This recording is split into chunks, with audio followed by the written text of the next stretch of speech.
I lost my swing a little bit just because I felt like I was sped up. I wasn't myself. So it was really just getting back to myself in the batter's box and trusting that if I just get back to my swing, junior year of college, my 2021 minor league campaign, like if I just get more consistency with that swing, everything's going to take care of itself, and just being super, super dedicated to the process and not worrying about results, because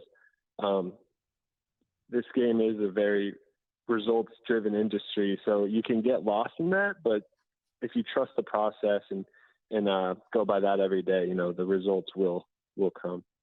His swing worked just fine, right? At Arizona State, and for the most part in the minors, his batting average went down at every step in the minors, but he kept hitting for power.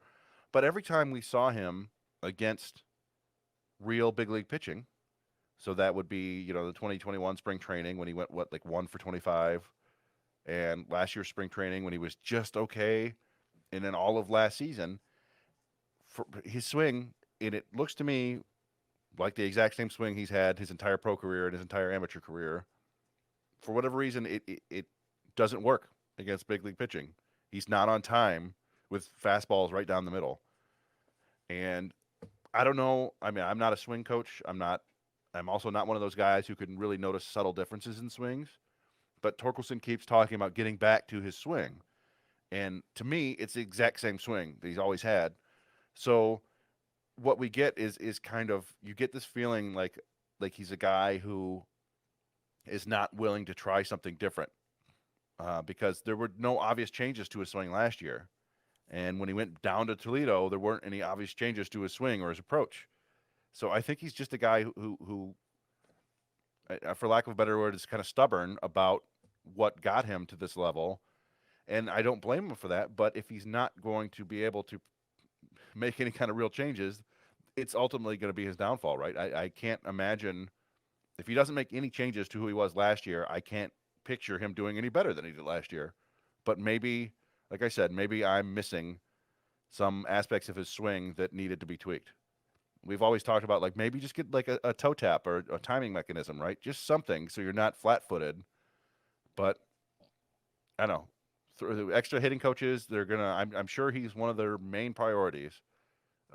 But there's only so much you could do. Like, what's the old phrase? You could lead a horse to water, right? You can't make him drink. So if he doesn't want to change, then I don't know what to expect from him this year.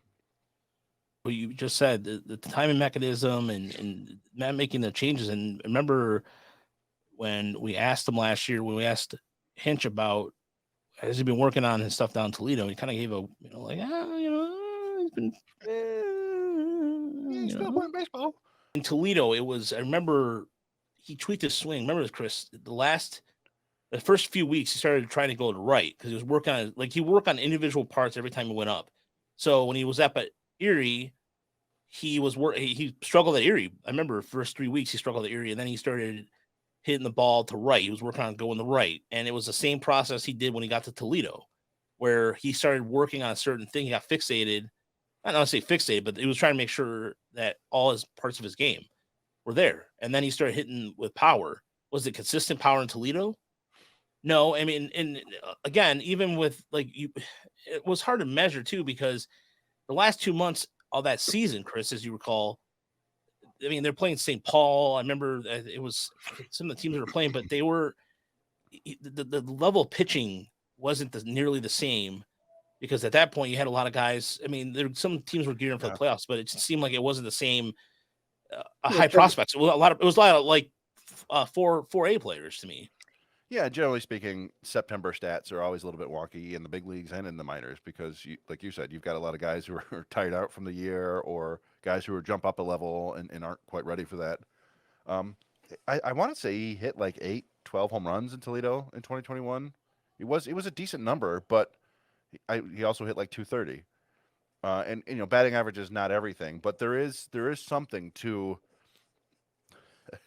if you can't hit for average in the minors, it's not a great indication of your ability to produce at the big league level.